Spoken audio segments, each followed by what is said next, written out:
بننے کا، اور فروری سے لے کر آج تک اس ایوان میں دیکھتا ہوں کہ بڑے ہی معزز اور بڑے ہی جفادری ہمارے سیاستدان علماء موجود ہیں جنہوں نے اپنی زندگی کا بیشتر حصہ اسی ایوان کے ممبر کے طور پہ گزارا۔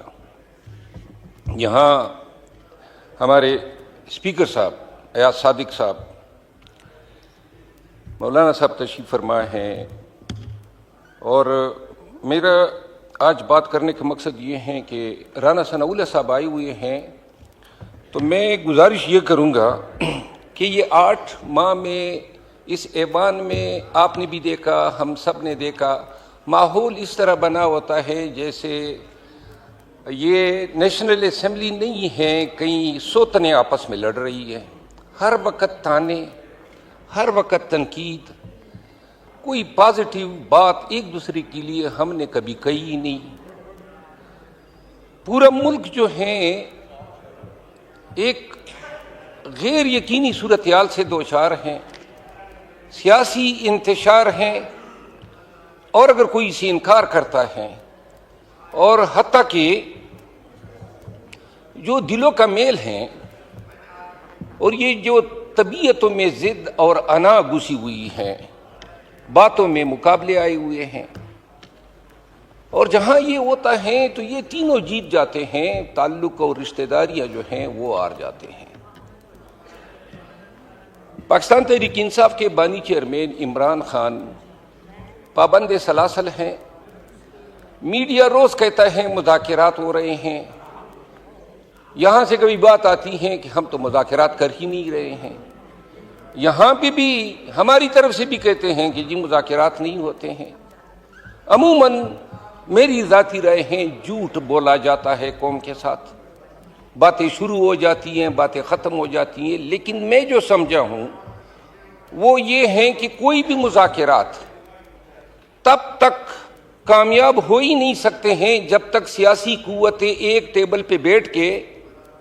وہ ٹی او آرز ڈسکس ہی نہ کریں، اور ان ٹی او آرز کو لے کے پھر اسٹیبلشمنٹ سے بھی بات کریں کہ یہ ہمارے ٹی او آرز ہیں، لیکن پوری قوم کی نظریں اس ایوان کی طرف ہیں، یعنی فرشتے تو نہیں آئیں گے ہمارے بیچ بات کرنے کے لیے، یا کوئی انڈیا سے یا افغانستان سے لوگ آئیں گے، اتنے بڑے لوگ سیاسی، خواجہ آصف صاحب موجود ہیں اور بڑا احترام ہے میرے دل میں،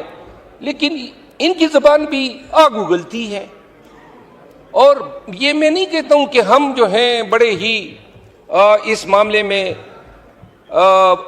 کوئی درگزر کرتے ہیں۔ میں گزارش یہ کرنا چاہتا ہوں کہ 26 نومبر کے واقعات اور سانحات کے بعد، اور یہ میں گلہ کر رہا ہوں، یہ تارڑ صاحب موجود ہیں وزیر انفارمیشن، لوگ مرے تو یہ پاکستانیوں کا حق ہے، ہم جھوٹ بول سکتے ہیں، لیکن ریاست کے ایک ترجمان کے طور پہ جب آپ بات کریں گے اور اس میں کوئی آمیزش ہوگی، کوئی بھی غلط بیانی ہوتی ہے، آپ سے یہ گلہ ہے، اگر کل کو یہ چیز اصولاً ایڈمٹ ہو جائے، اور اگر 26 نومبر کے واقعات ہو گئے، پاکستانی تھے مرے تھے، تو کیا بگڑ جاتا اگر کشادہ دلی سے کہہ دیتے کہ جی انا للہ و انا الیہ راجعون، اور یہ کہہ دیتے کہ پاکستانی ہیں ان کے لیے دعا کر لیتے ہیں۔ یہ کہاں کا حل ہے کہ آپ کہیں کہ جی ہم ان کے قتل سے انکاری ہے۔ جناب علی، زیادہ وقت نہیں لیتا ہوں، جناب محترم ایاز صادق صاحب موجود نہیں ہیں، ابھی رانا ثناء اللہ صاحب موجود ہیں، کیا ممکن ہے میرے نون کے دوستوں آپ کے لیے، اور محترم پیپل پارٹی کے جو ممبران اسمبلی موجود ہیں ایم کیو ایم کی بھی، کیا یہ ممکن نہیں ہے کہ ہم اس ایوان کی کوئی کمیٹی بنا دیں، بیٹھ جائیں، کیا غلطیاں ہیں، کیا ہمارے ٹیوارز ہونے چاہیے، کیا ہماری فکر ہونی چاہیے، اور کیا یہ ہمارا فرض نہیں ہے کہ اس ملک کو اس غیر یقینی صورتحال سے نکالے؟ اگر آج یہ فرض ہم انجام نہیں دیتے ہیں، آج ہم جو ہیں آنکھیں چھپا لیتے ہیں، یہ اسی طرح گزر جائے گا، 1 سال اور گزرے گا، یہ گالم گلوچ، یہ تانے زنی میں، یہ ایک دوسرے کو برا بھلا کہنے میں۔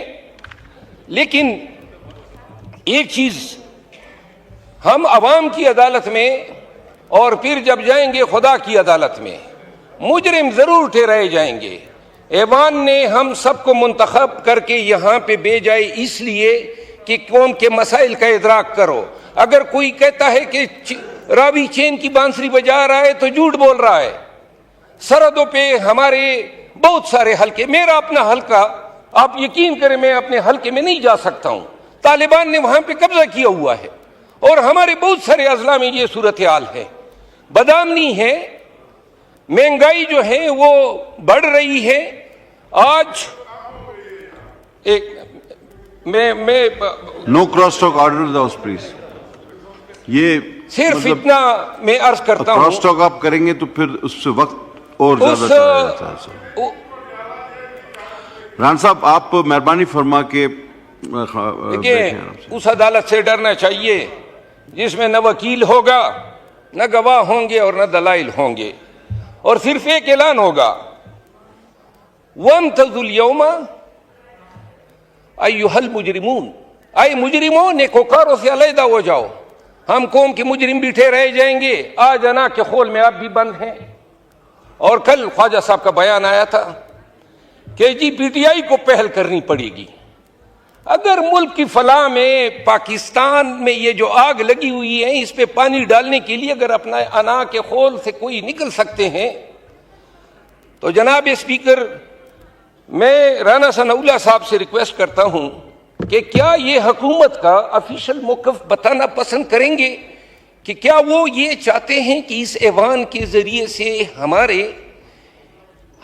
یعنی پاکستان تحریک انصاف، ہمارے خان نے ایک کمیٹی بنائی ہوئی ہے مذاکرات کے لیے، اور کیا بتانا پسند کریں گے، کیا آپ چاہتے ہیں کہ یہ جو مسئلے ہیں پیپل پارٹی سے مل کے، ایم کیو ایم سے مل کے اور تمام سٹیک ہولڈر جے یو آئی سے مل کے ایک کمیٹی بنا دیں اور وہ کمیٹی بیٹھ جائیں، اور اگر وہ یہ سمجھتے ہیں کہ یہ ٹی او آرز ہیں تو اسٹیبلشمنٹ سے بھی بات کریں، یہ کھری بات ہے، اور اس کے بعد جو ہے ملک کے لیے ان مسائل سے کوئی حل نکال کے دیں۔